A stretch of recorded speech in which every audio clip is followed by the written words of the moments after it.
شیاطین، نظر بد اور آسیب اور تمام امراض خصوصاً جادو ٹونے کا مجرب علاج ہے۔ ان کو لکھ کر تعویذ بنائیں، گلے میں پہنائیں اور ان کو بار بار پڑھ کر مریض پر دم کریں اور کھانے اور پانی اور دواؤں پر پڑھ کر پھونک دیں اور پھر مریض کو کھانا وغیرہ کھلائیں۔ انشاءاللہ عز و جل ہر مرض اور بالخصوص جادو ٹونا دفع ہو جائے گا، مریض شفا یاب ہو جائے گا۔ اسی طرح قرآن مجید کی دوسری تمام صورتوں کی خصوصی خواص ہیں جن کو بہت خوبصورت کتاب جنتی زیور ہے اس میں بھی آپ پڑھ سکتے ہیں ناظرین۔ اسی طرح ہمیں چاہیے کہ قرآن پاک کی تلاوت کرتے رہیں، قرآن پاک کی ہر حرف میں۔ اسلامی بھائیوں اور مدنی چینل کے ناظرین، ایک بار پھر پروگرام پیغام قرآن لے کر حاضر ہے۔ ہر ہی پروگرام میں ایک قرآن پاک کا واقعہ اور اس سے ملنے والا سبق حاصل کرتے ہیں۔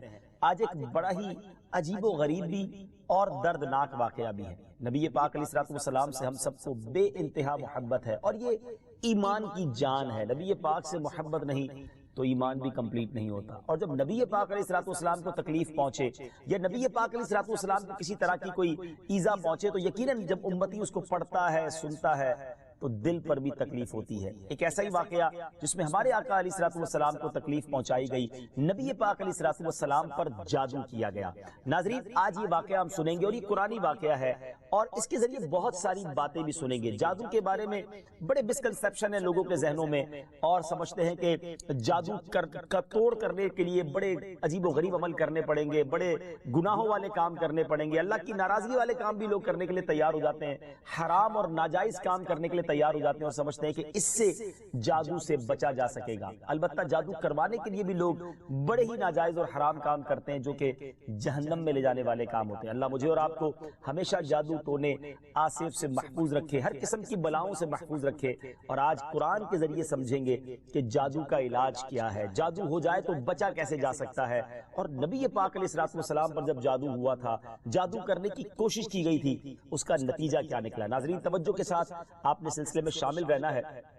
روایت یہ ہے کہ لبید بن عاصم یہودی اور اس کی بیٹیوں نے نبی پاک علیہ السلام پر جادو کر دیا، جس کا اثر پیارے آقا علیہ السلام کے جسم پر نمودار ہوا۔ طبیعت شریف جو ہے وہ کچھ ناساز ہونے لگی، آپ کے قلب، آپ کی عقل مبارک اور آپ کے اعتقادات پر کوئی اثر نہ ہوا، صحت مبارک پر تھوڑا سا اثر ہوا۔ چند روز بعد حضرت جبریل امین بارگاہ رسالت میں حاضر ہوئے اور عرض کی، یا رسول اللہ صلی اللہ علیہ وسلم، ایک یہودی نے آپ صلی اللہ علیہ وسلم پر جادو کر دیا ہے، اور جادو کا جو سامان ہے وہ فلاں کنویں میں ایک پتھر کے نیچے دبا ہوا ہے۔ سرور کائنات علیہ السلام نے حضرت علی مولا کائنات شیر خدا کرم اللہ تعالی وجہ الکریم کو بھیجا، انہوں نے کنویں کا پانی نکالا اور پتھر اٹھایا تو اس کے نیچے سے کھجور کے گھابے کی تھیلی برآمد ہوئی، یعنی کھجور کے جو چھلکے ہوتے ہیں اس طرح کی تھیلی برآمد ہوئی، اور اس میں نبی پاک علیہ السلام کے منہ مبارک جو کنگھی سے ٹوٹے تھے اور کنگھی کے ٹوٹے ہوئے کچھ دندانے اور ایک ڈور یا کمان کا چلہ جس میں 11 گٹھانے لگی ہوئی تھی، اور ایک موم کا پتلا تھا جس میں 11 سوئیاں چبھی ہوئی تھی، یہ سب سامان پتھر کے نیچے سے نکلا، اور یہ مولا علی کرم اللہ تعالی وجہ الکریم یہ سارا سامان لے کر نبی پاک علیہ السلام کی بارگاہ میں آ گیا۔ اس کے بعد سبحان اللہ، اب اس کا توڑ کیسے آیا، اس کا علاج کیسے ہوا، اس کا حل کیا نکلا؟ جبریل امین اللہ تبارک و تعالیٰ کی بارگاہ سے سورہ فلق اور سورہ ناس لے کر حاضر ہوئے، یعنی اب جو سورہ فلق اور سورہ ناس ہے وہ نازل ہوئی، اور ان دونوں صورتوں کو ملائیں تو ناظرین اس میں 11 آیتیں ہیں، ہر ایک آیت کے پڑھنے سے ایک ایک گرہ کھلتی جاتی تھی، یہاں تک کہ سب گرہیں کھل گئیں اور پیارے آقا علیہ السلام بالکل شفا یاب ہو گئے۔ سبحان اللہ سبحان اللہ۔ ناظرین اب اس واقعے سے بہت ساری باتیں میں نے اور آپ نے سیکھنی ہیں۔ پہلی بات یہ ہے کہ یہ بخاری شریف میں ہے کہ پیارے آقا علیہ السلام جب بستر شریف پر تشریف لاتے تو اپنے دونوں ہاتھوں پر دم کرتے اور اپنے سر سے پاؤں تک پورے جسم پر اپنے ہاتھوں کو پھرایا کرتے، جہاں تک دست مبارک پہنچ سکتے یہ عمل 3 مرتبہ فرماتے، یعنی نبی پاک علیہ السلام ان دونوں صورتوں کا اپنے اوپر بھی دم کیا کرتے۔ اور ایک اور جگہ پر بھی یہ ہے، حدیث عائشہ رضی اللہ تعالیٰ عنہ میں ہے کہ جب نبی پاک علیہ السلام کے گھر والوں میں سے کوئی بیمار ہوتا تو آپ علیہ السلام ان دونوں صورتوں کو پڑھ کر اس پر دم فرمایا کرتے تھے، تو یہ نبی پاک کے معمول میں تھا۔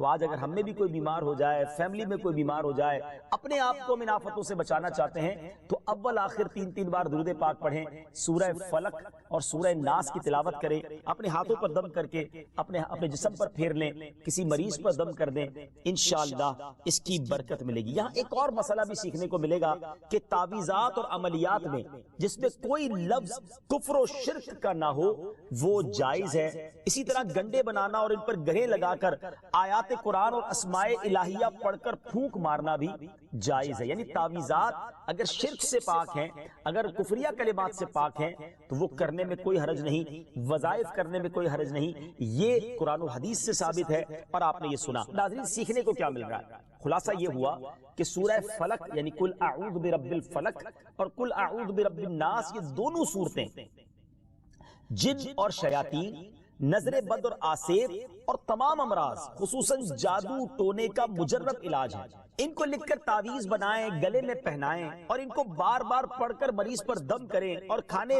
اور پانی اور دواؤں پر پڑھ کر پھونک دیں اور پھر مریض کو کھانا وغیرہ کھلائیں، انشاءاللہ عز و جل ہر مرض اور بالخصوص جادو ٹونا دفع ہو جائے گا، مریض شفا یاب ہو جائے گا۔ اسی طرح قرآن مجید کی دوسری تمام صورتوں کے خصوصی خواص ہیں جن کو بہت خوبصورت کتاب جنتی زیور ہے اس میں بھی آپ پڑھ سکتے ہیں ناظرین۔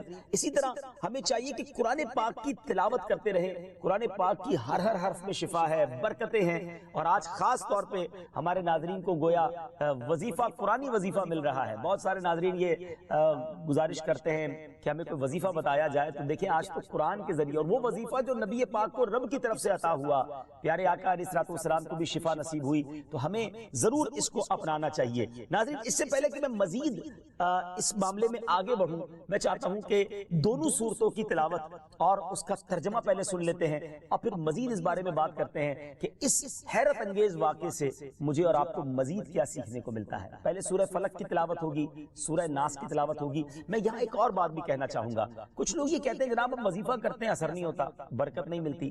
پہلے یہ چیک کر لیں کہ آپ کے مخارج ٹھیک ہیں، آپ تلاوت صحیح مخارج کے ساتھ کرتے ہیں۔ تو اب جو تلاوت آپ سنیں گے نا تو اس میں یہ بھی چیک کر لیں کہ آپ کیا اسی طرح کے تلفظ کے ساتھ پڑھتے ہیں، اور اگر مسٹیک کر رہے ہیں تو قرآن پاک صحیح طریقے سے پڑھیے، پھر دیکھیے اس کی کیسی برکتیں ملتی ہیں۔ آئیے سورہ فلق اور سورہ ناس کی تلاوت اور اس کا ترجمہ۔ سورہ ناس کے بے شمار فضائل و برکات ہیں۔ ایک اور حدیث پاک سنیے، حضرت عبداللہ بن خبیب رضی اللہ تعالیٰ عنہ فرماتے ہیں کہ ہم پر ہلکی بارش ہوئی اور اس وقت اندھیرا چھایا ہوا تھا اور ہم پیارے آقا علیہ الصلوۃ والسلام کا انتظار کر رہے تھے کہ وہ آ کر ہمیں نماز پڑھائیں۔ پھر نبی پاک علیہ الصلوۃ والسلام ہمیں نماز پڑھانے کے لیے تشریف لائے اور ارشاد فرمایا پڑھو۔ میں نے عرض کی کیا پڑھوں؟ ارشاد فرمایا صبح و شام 3 بار قل هو اللہ احد، قل اعوذ برب الفلق اور قل اعوذ برب الناس پڑھو، ان کی تلاوت کرنا تمہیں ہر بری چیز سے بچائے گا۔ چلیں ایک اور وظیفہ مل گیا، سورہ اخلاص کو بھی شامل کر لیں تو صبح و شام پڑھیں تو انشاءاللہ بری آفتوں سے، مصیبتوں سے، جادو ٹونے سے، آسیب سے، ان طرح کی بلاؤں سے انشاءاللہ محفوظ رہیں گے۔ ناظرین، یہاں کچھ مسائل بھی سیکھ لیتے ہیں۔ حضرت اسماء بنت امیس رضی اللہ تعالیٰ عنہ نے عرض کی یا رسول اللہ صلی اللہ تعالیٰ علیہ وسلم، جعفر کے بچوں کو جلد نظر ہوتی ہے، کیا مجھے اجازت ہے کہ ان کے لیے عمل کروں؟ نبی پاک علیہ الصلوۃ والسلام نے اجازت عطا فرمائی۔ تو سیکھنے کو یہ ملا کہ تعویذ اور عملیات جن میں کفر و شرک نہ ہو، کوئی کلمہ ناجائز نہ ہو، تو اس میں جو ہے وہ تعویذ کرنا، عمل کرنا جائز ہے، اور خاص کر وہ عمل جو آیات قرآنیہ سے کیے جائیں یا احادیث میں وارد ہوئے ہوں۔ اسی طرح چند مسائل بھی سیکھنے کو ملے۔ یہ دونوں صورتیں جو ہیں ان کے شان نزول سے ہمیں معلومات کیا ملتی ہیں۔ نمبر 1، جادو اور اس کی تاثیر حق ہے۔ کچھ لوگ جادو کا انکار کر دیتے ہیں، یہ درست نہیں ہے۔ جادو اور اس کی تاثیر حق ہے کیونکہ قرآن میں اس کا ذکر ہے، اور نبی پاک علیہ الصلوۃ والسلام پر بھی آپ کی صحت مبارک پر اس کا اثر ہوا۔ نمبر 2، نبی کے جسم پر جادو کا اثر ہو سکتا ہے، جیسے تلوار، تیر اور نیزے کا بھی اثر ہوتا ہے۔ یہ شان نبوت کے خلاف نہیں ہے۔ ہاں، ایسا اثر نہیں ہو سکتا کہ جس سے نبوت کے متعلقہ امور میں خلل آ جائے۔ حضرت موسیٰ علیہ السلام کے مقابلے میں جادوگر بالآخر اس لیے فیل ہوئے کیونکہ وہاں جادو سے معجزے کا مقابلہ تھا، ورنہ حضرت موسیٰ علیہ السلام کے خیال پر بھی اس جادو نے اثر کیا کہ ان کو خیال ہوا کہ یہ لاٹھیاں، رسیاں چل رہی ہیں۔ نبی کریم علیہ السلام کے خیال پر بھی اسی طرح یہی اثر ہوا تھا۔ نمبر 3، جادو کو دور کرنے میں سورہ فلق اور سورہ ناس کو خصوصی تاثیر حاصل ہے۔